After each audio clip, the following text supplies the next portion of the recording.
Alright, we're back and they're about to go into the city. Hello, everybody. Amicus is already turning to pull me along, but I stop him. When he turns, I do what I'd wanted to do since right before the trial started, and I kiss him on the lips. Ooh. Be a live studio audience. Yeah, woo woo. That was good whistling there.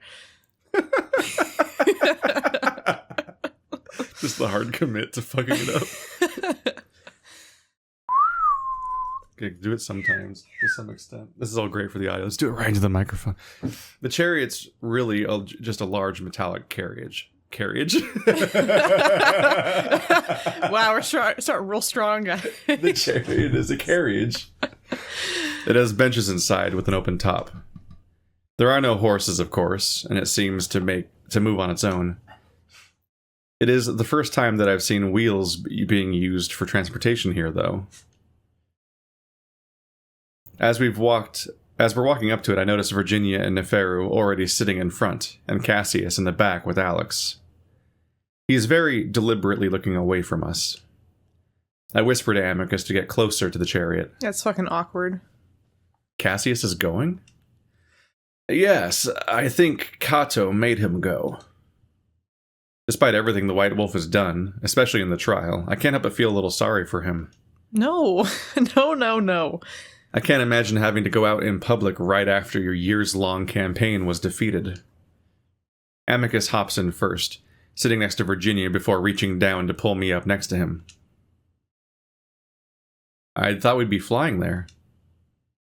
We usually do, but since the ship we used to take to the city is crashed a few months ago, we decided the chariot is safer and more inconspicuous, because that's how his dad died. Mm-hmm. Yes. Something that will come in handy considering the state of the city right now. Yes. What's the state of the city? Complete fucking disarray, I'm sure. Virginia fixes her eyes on me, really looking at me for the first time in a while. Riots, looting, the usual. Though a bit unusual for Adastra City compared to, say, Lux. Amicus glances at me, but that's when there's a sudden jerk as the chariot moves forward toward the tree line. Virginia looks at Amicus. I must say, your pet is much more fascinating than I had originally thought.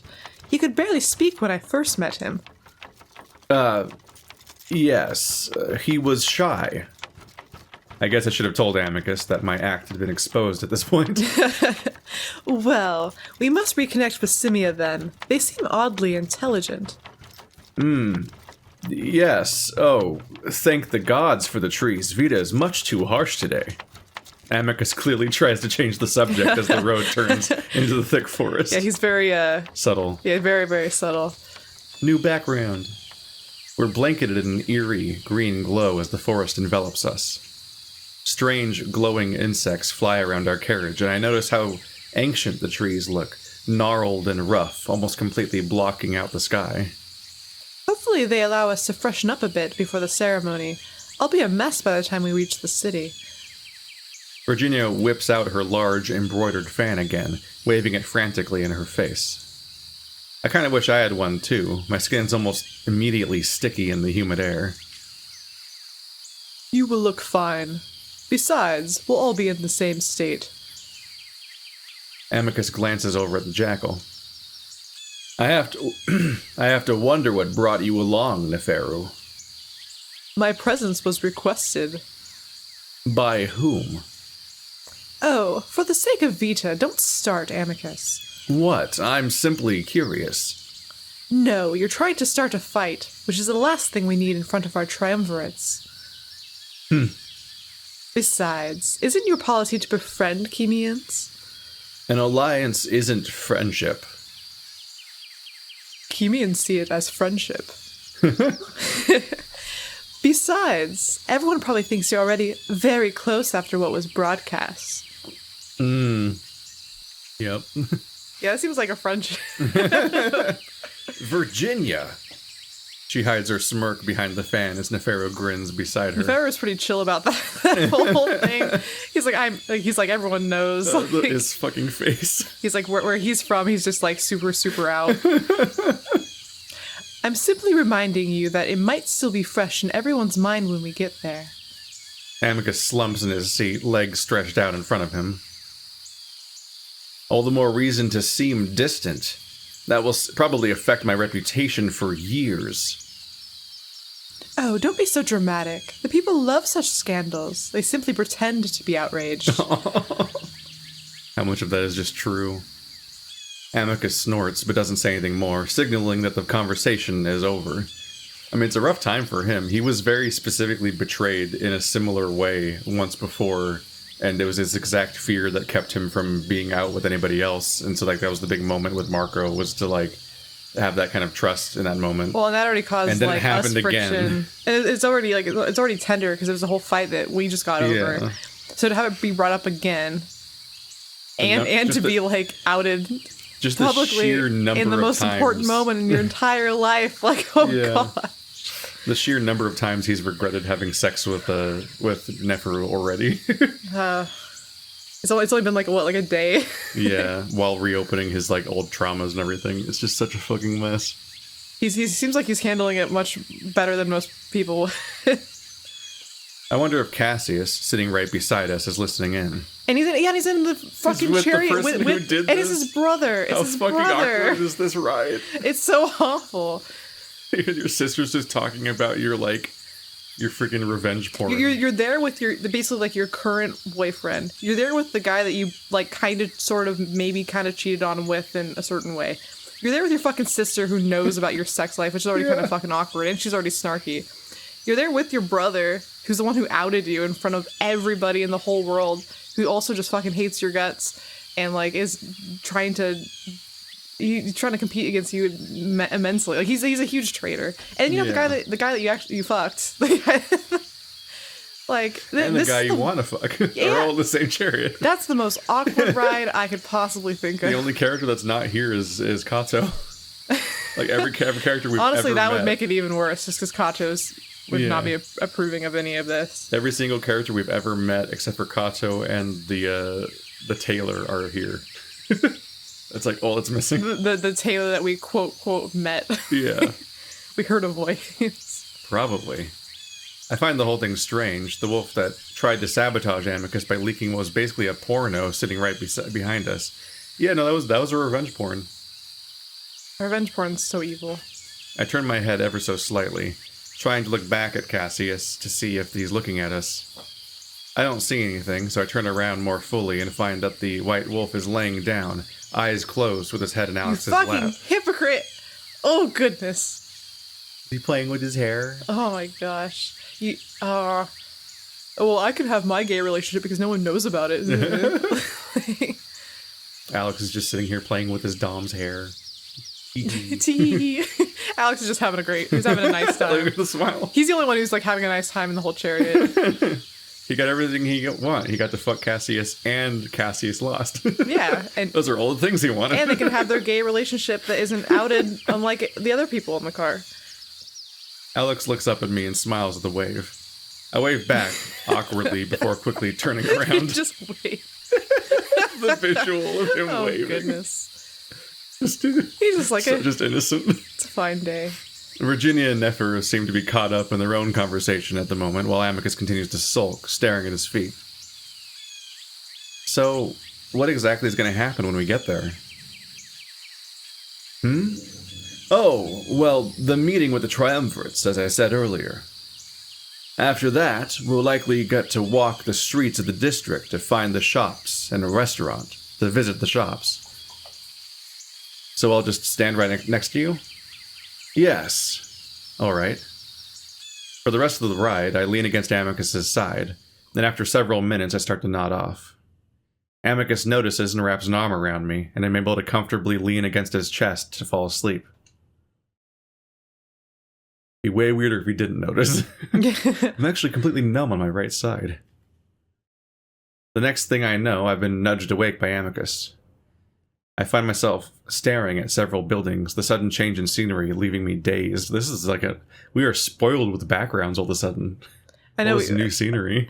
It's a really interesting, it's a very interesting mix of modern and like ancient looking. Like the street lamps really contrast with like the pillars on the right hand side, and like the wooden door, but also having like nice glass panes like that really just wouldn't, those two things wouldn't exist at the same time. It's all a surprise. Yeah. Whenever I see, and I'm never entirely sure what I'm looking at, to be honest, but I see clips of like, you know, like just modern internet videos, but they take place in like various parts of older Europe that just have that. Like it's such a weird mix of like, there are neon lights or street lights and stuff mixed with like a castle, and like the entire road is like like cobblestone and stuff like that. And it's like such a bizarre, for me, it's just inherently bizarre to see like what looks like a normal road in like a major city, and the entire road is like cobbles that are like all like fused together and shit, and that's like what the road looks like. It's such a trip. I've been to Europe, and I've been to like Italy and France, and you get that weird mix where it's like, you know, you have like the fucking statue of David and like a stop sign. It feels like you're constantly spotting the Starbucks in Game of Thrones, but it's just what the place looks like all the time. Oh, I forgot about that Starbucks cup in Game of Thrones. Yeah, the Starbucks cup they had to like edit out because it was there during the premiere in the video. Like someone would be walking down the street in like a Tupac t-shirt, but they'll be like right next to like the Arc de Triomphe, and it's just like a weird. It's just such a strange like mix of thoughts. I remember like when I went to, I think it was in Italy where they had a bunch of advertisements for jeans.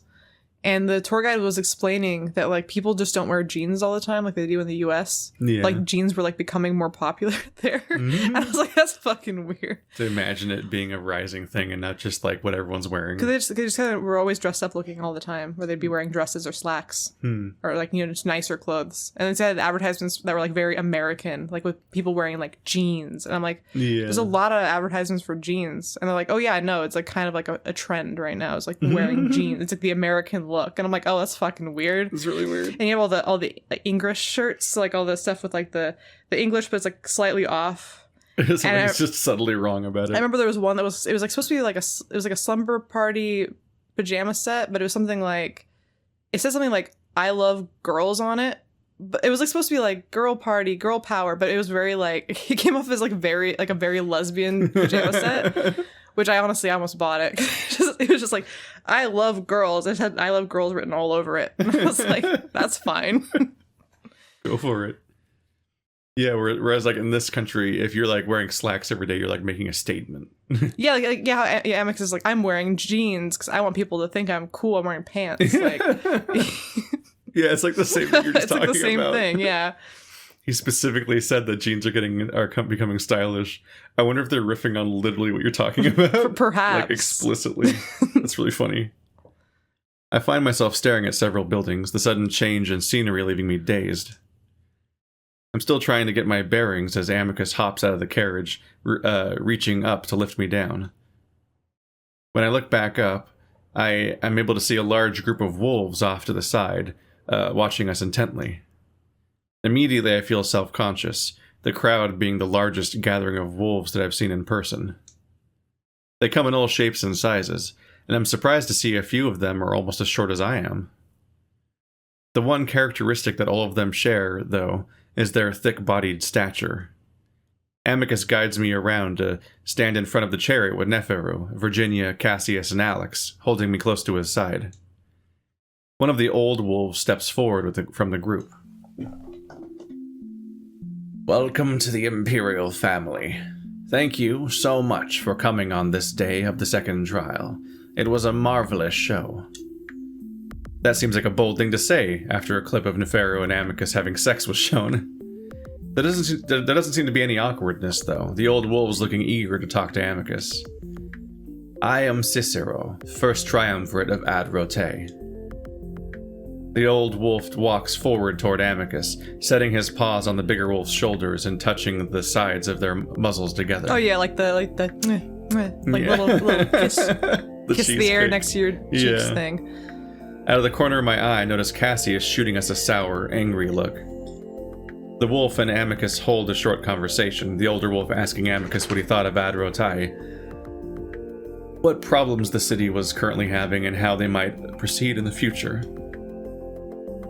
After that, he then moves on to Virginia, where the conversation is much shorter. It's like, I don't want to talk to a woman. Another wolf from the group moves forward to talk to Amicus, the conversation following a roughly similar pattern. There's no talk about Amicus being emperor, but the assumption is there, and when each of them gets to Cassius, it's almost as equally brief as it was with Virginia. Despite the novelty of this situation, I quickly become bored, and the conversations blend together very quickly, as over a dozen of these old wolves come forward to introduce themselves to Amicus. For his part, Amicus does a really good job of seeming enthusiastic for each introduction, mentioning that he already knows who they are and that he thinks very, very high of their city and region. All of them. Every single one of them.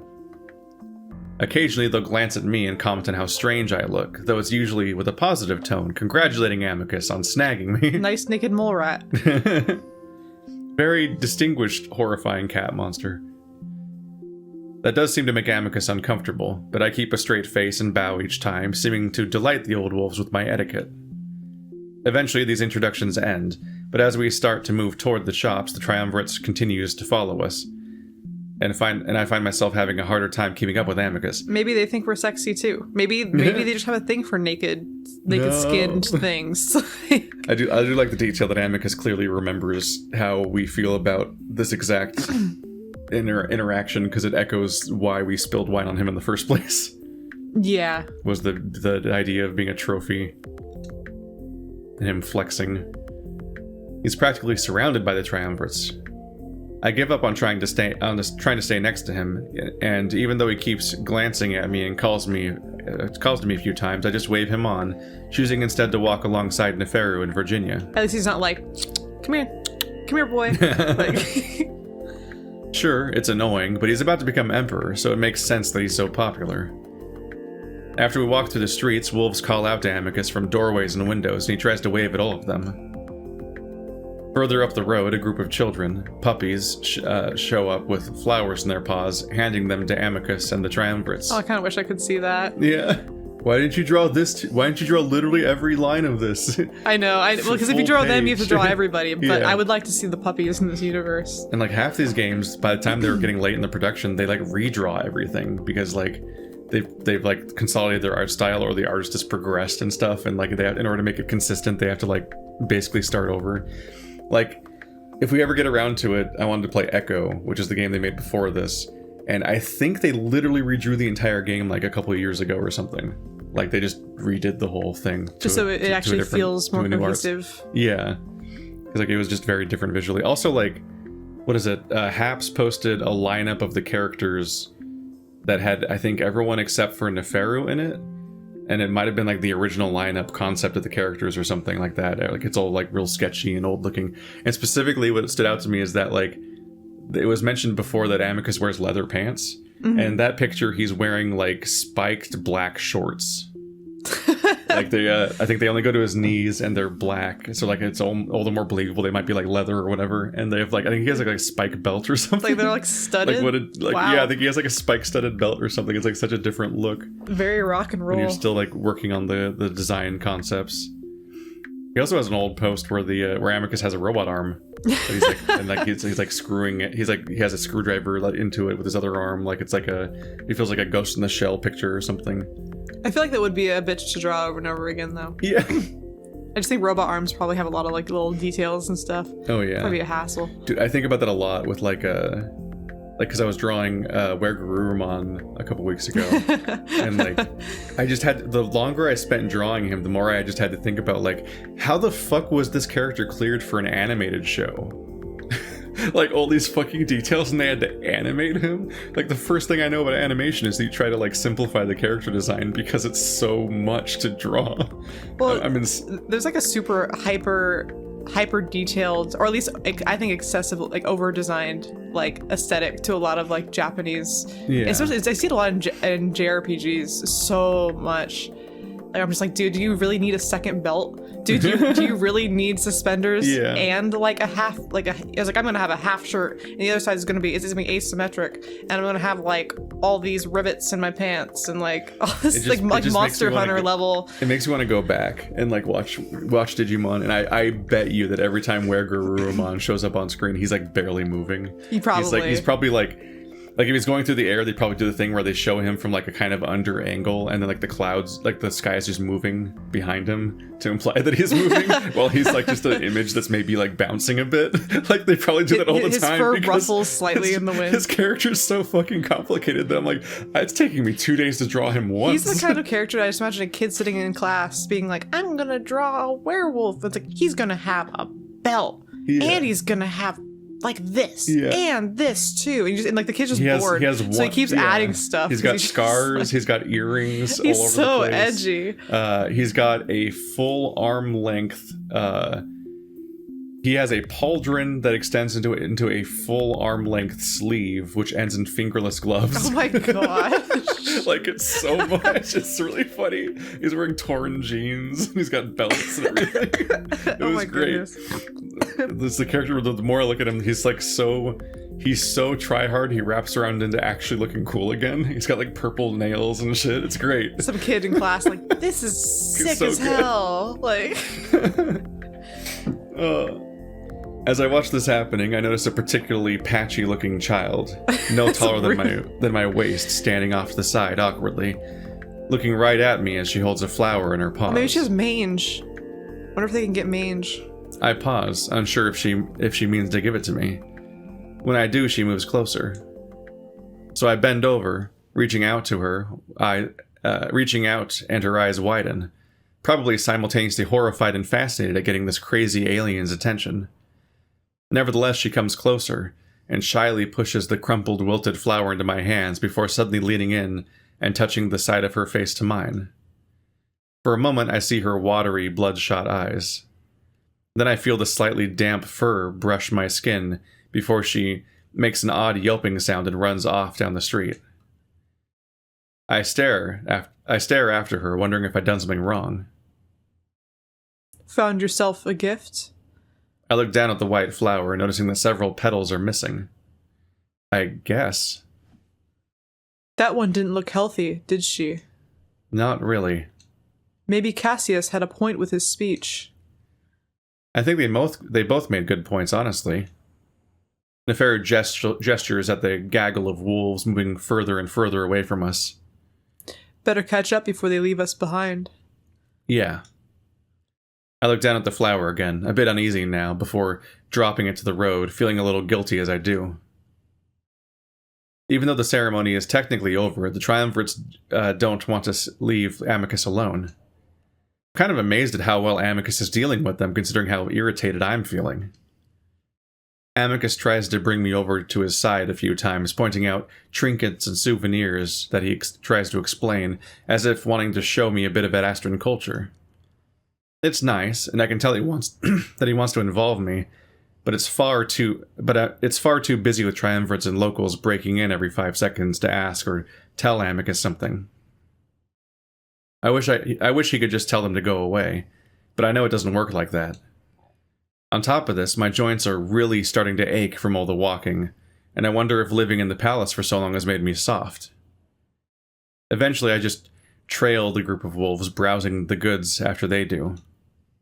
It's interesting, sure, but everything's so similar to what we have back on Earth. Necklaces, earrings, brushes, clothes, nothing all that mind-blowing. Eventually, Amicus very loudly calls out that he'd like to go to a restaurant with his pet, if everyone could please allow him through. I take this as my cue to move to his side and immediately put an arm around mine, holding me close. And he immediately puts an arm around mine, holding me close. As we walk up the street, the many wolves still following behind us, Amicus puts his muzzle close to my ear, sending a bit of a chill over my neck, one that's oddly painful. Everything okay, Marco? You seem a bit uncomfortable. Well, I mean, considering the circumstances, it makes sense. It's overwhelming. I would think so. I shrug. Everything around here is so new to me, so I guess I do feel a little bit off. Well, let's settle down in a restaurant. We can cool off and catch our breath there. The wolf gives me a quick squeeze with his arm, and despite my slightly sour mood, I can't help but smile a bit. I mean, it's kind of cool that my friend is so popular, even if it's because he's going to be the next emperor. Music. It's very chill. I was gonna try to guess what instrument that was, but I'm gonna get roasted because I'm not gonna get it right. I was gonna say it's like a lute. Yeah. That's the stereotypical thing I'd guess, yeah, because it's fantasy music. It's welcome to the tavern. I wish there was a real tavern. Oh man, someone should open like a tavern like that and just have it themed out. Oh my gosh. Like the Fox place we went to? Yeah, but cooler. Take that. Yeah. We walk into a small but cozy restaurant, and I can tell right away that it's rather upscale with its carved pillars and fancy tapestries on the wall. Then again, everything in this district is kind of upscale, I guess. The triumvirates follow us right into the restaurant, though, and I let out a frustrated sigh. Amicus notices right away and signals at a wolf standing behind a podium. This particular wolf is staring at us wide-eyed, apparently gobsmacked at seeing the soon-to-be emperor show up at his restaurant. He practically trips over himself to get to us, banging his hip on the side of a table as he does. Yes, your Majesty? Amicus grimaces. Just, Amicus, please, could you get us a secluded table, preferably with no one seated next to us? Of course. If we didn't label it. The wolf stumbles over himself again before leading us to a corner of the restaurant, gesturing at a table there. He then turns to a couple next to the table and begins to frantically hiss at them to move. They stare at him in astonishment until Amicus steps in to stop him. They're fine, just don't let any of that group over there sit next to us, if that's alright. He just means not the trend, yeah. Amicus jerks his head over to the gaggle of old wolves, all of them staring at us rather hawkishly. Oh yes, of course. He hurries off to said group, and we're finally able to sit down, or lay down. The seats are of course in the Roman style. Amicus settles down with a huge sigh, stretching his big body over the bed. Oh wow. It's so warm. Look at the nerd in the background. Yeah, that was me just then. Yeah. It's a rare splash art, and there's not even porn this time. It's just incredibly welcoming and happy. Sorry about that. I should have warned you about how frustrating it can be with all the pointless chatter. I shrug. Seems about right for politics. Oh, it is, but don't worry. It's rare that all the triumvirates are in the city all at once. This is for the trials, of course. Yeah, makes sense. You sure you're okay? I can never seem to tell. Women. I'm fine. I rub my arms, the skin sensitive and sore, just like my joints. I wonder if I'm getting sunburned too. Oh yeah, see, they don't even think about that. What are we gonna do? Alright, so what do you think of the city? This part of it, at least. I wish I could take you to where the skyscrapers are, but as I said, things are a bit chaotic at the moment. It's pretty cool. It wouldn't exactly be out of place on Earth. Definitely different, but really similar. Ah, well, you were uplifted by us, after all. Yeah. So is this what you're gonna do as Emperor? Come to the city and just talk? Amicus chuckles. Oh, there will be much more to it, I'm sure. I'm hoping Kata will teach me a bit, if he's able to get over the trial. I remember that Kato did vote for Cassius. He's probably furious about it right now. Won't you have, like, advisors and stuff? Well, yes, but I must choose them. Would you choose Kato? I could. Will you? Well, maybe. But recent events have left me a bit unsure of that. Why's that? Amicus shakes his head. Don't worry about it now. We should be celebrating. So I think we already know the answer. We kind of voted against him. Yeah, exactly. He spitefully voted against him after he already knew that he'd lost. He had the advantage of voting last and still voted to the contrary as a statement. Yeah, which is excessively spiteful. Which is a hell of a move. This is also one of the few when I was trying to figure out before I got the answer whether he was plantigrade or not. This is one of the places I really tried to look because his feet are in frame, but it's so hard to tell because both answers would probably make sense with how he's sitting. Yeah, you can't tell how his feet bend. Well, I mean, I don't know, man. But we have the answer though, is that they're plantigrade. I think what's the other one called? If they're Digitigrade. Digitigrade. I'm probably pronouncing it wrong. I don't think you can bend them at that angle. That's like a really like acute they're angle. Cartoons. Yeah. Well, that's his right foot. That's the bottom leg that's sticking in that you can see in frame. Oh, I think that doesn't make any sense. I think that's his right foot. The text box really like it's not helping. I think there's a hotkey that hides it, but I don't know what it is. No, I think it's his left foot.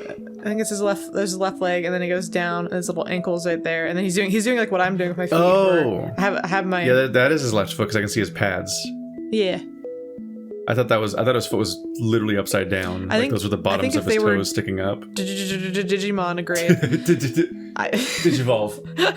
Digivolve. Digital monsters. Digimon. Digital monsters. Dude, that show's sick. Anyways. The colors are so warm in this picture. He has like such a great expression. He comes off as like really sweet. But also like just hopelessly innocent. You're like, oh fuck, what kind of mess have you gotten yourself into? The other guy in the back is just like a little peon. You can tell because he doesn't have like beautiful eyes. Like Amicus, he's not an important character. I mean, you could become emperor at any moment. Shouldn't you have someone who's got a good head on their shoulders at the ready? Virginia. Yeah, I know, dude. Honestly. I suppose. Who would you suggest? Or like Alexios. I get the feeling that he's goading me to offer myself, but that definitely wouldn't be the case. The few wolves I know make the decision pretty easy. Virginia. Amicus raises his eyebrows in slight surprise. A woman? Oh, well, yes, I would definitely consider her. The problem is the image of a female telling me what to do. What do. The tail raiser reputation is bad enough. I roll my eyes. Maybe woven masculinity is something we can fix while you're emperor. Amicus doesn't seem to know how to answer that, but he doesn't have to as our food arrives. I'm a bit surprised since we didn't order, but looking around it seems that everyone gets the same thing. Somebody report all these typos we find. I'll forget. Look at that guy with his fucking hates us. Yeah, that's a grimacy face. He's like, oh, you guys are loud. You guys are obnoxious. Is that over the there. face you expect to see when he turns around? Because he's just facing away. Yeah, I wasn't expecting that either. Looks like we got some little charcuterie board over here. Yeah. So we got some looks like some sort of like eggs or something. Yeah, there's definitely eggs. A dip. But it was like an octopus tentacles on the bottom left. And grapes. Oh, hell yeah. It is an eclectic mix. It seems like the kind of stuff I'd go downstairs for in the middle of the night and then come upstairs with and just kind of eat a bunch of random stuff together, which is one of my favorite things to do. I found this downstairs. In the fridge? Downstairs. in the fridge? Don't worry about it. There's the usual olives, grapes, cheese, and bread, but also seafood and even eggs, which surprises me. Knew it. Amicus thanks the nervous waiter before immediately starting to dig in. I do the same, but while I'm spreading cheese onto the bread, my mind wanders back to what might be happening in the city right now. So, how bad are things in the city? No one seems that concerned about it. From what I've been told, it's fairly mild. Riots are common in Adastra, but they don't last long. I think the people will calm down within the next few days. I'm a bit concerned about how common they apparently are. Well, like with everything Amicus does, he's very calm when he shouldn't be calm about things. And I think that our track record for him does not bode well for his future. Just the constant, it's fine. It's fine. It'll work out. Oh, he says every time.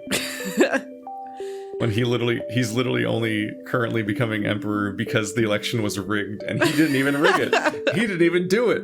We did it. We did it on accident. Like the fact we accidentally won the second trial for him. Oh, okay. So they don't dislike you or anything? It takes Amicus a moment to swallow down his mouthful of bread before speaking. No, most of the anger is directed at the triumvirates. For picking me, because they don't like me. Yeah. I will say, though, I have my work cut out in rebuilding my reputation. But they don't dislike me. Because of the sex video? Yes. Amicus tries to smile it off lightheartedly, but I can see his ears turning red. It must be weird being out in public like this, knowing that everyone saw it. I was told by one of the triumvirates from Lux to simply say it was fake. Not sure if that will work.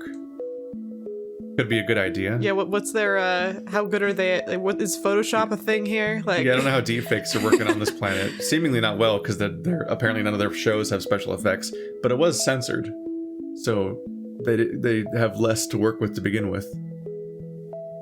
I was just helping him with his back. it's like those memes where it's like an image from porn and they put a different context with it, where it's like they just like cover the girl's mouth with like a sandwich, or like oh, like she really likes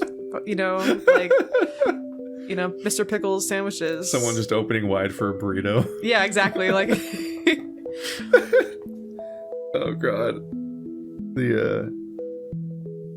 Really, the biggest issue is that it delegitimizes the alliance process with the Chemians. People will believe I'm beholden to Neferu somehow. To his beautiful eyes. Amicus's expression finally falls a bit, staring down at the food as his munching slows down. Oh. He's gone. I'm sure they'll get over it. From what I've been told, it seems like they're quick to forget. Oh, that was. I'm sure they'll get over it. From what I've been told, it seems like they're quick to forget. Well, yes. As soon as the next scandal comes along, hopefully one not involving me. Yeah. We eat in silence a while, and I can tell something heavy is on Amicus's mind. In the meantime, I'm a bit distracted with itching specific spots in my arms, feeling tiny little bumps on my skin. I wonder if I'm allergic to something in the meal, so I stop eating for a moment, choosing instead to lounge on the bed. Marco, I've been meaning to ask you something. Yeah? Do you want to stay here, even after I become emperor? The question catches me by surprise, and I'm left to try and gather my thoughts for a moment as Amicus continues to look down. What do you mean? Amicus sighs and glances at me. I mean, do you want to stay here with me, even if you have the ability to go home? Amicus quickly looks down again. I'm sorry, I know it's not my place to ask, but I thought I might as well ask. I stare at him for a moment, then look down too. You know, I need to go back. At the very least, I need to let my friends and family know that I'm okay. I know that they're looking for me in Italy right now, probably all over Europe at this point. I need to let them know. Amicus coughs hastily. Of course, but that doesn't mean that I don't want to come back. I do. I just know that there are problems. I lower my voice as I remember that we're in a public place and that mentioning illegal first contact would not be a good idea. He accidentally spills the beans. Luckily that guy's gone, so... Because remember the crimes? If we can fix the problems, honestly, I'd love to come back and stay for a long time. I kind of surprised myself with that statement, but it's true. Amicus glances at me in surprise. Really? Yeah, if it wasn't a risk to your empire. Of course, I mean to speak to the parents as soon as I'm able. I'm certain we can figure something out. The look on Amicus's face right now, so sad but a little hopeful, reminds me of something that I've been wanting to do for the past week. And Amicus? Yeah? I glance around quickly, making sure that the nearby patrons aren't listening. Do you want to date me? The statement, so ridiculous, so silly in the situation, comes out all quiet and weak, but I don't know how else to ask it. The word is so complicated between us now with how I tried to explain it to Amicus. It's something that I don't think I've ever said to anyone before, and just like Amicus, I find myself looking down immediately. It's quiet for a moment, and the restaurant suddenly lights up with a golden hue as the sunset hits the windows just right. I hear a long exhalation, and I realize that the wolf had been holding his breath. I look up then, and see Amicus smiling at me. There's a mixture of happiness and relief on his face, maybe even a little amusement. I guess we've been dancing around it for so long, we both knew by now that it's what we wanted, what we've been building up to. Of course, Marrow. I'm honored that you'd have me. Aw. Aww. Let's let this episode end here, on that note. And don't go any further. And then the game ended. And don't turn the page, guys. This is where the meta knowledge of just how stories work gets concerning, where you're just like, can't help but notice the credits aren't rolling yet when the happy thing happens. What else is there to say? Oh, there's 30 minutes left in this movie. There's how much game left? Uh-oh. Oh no.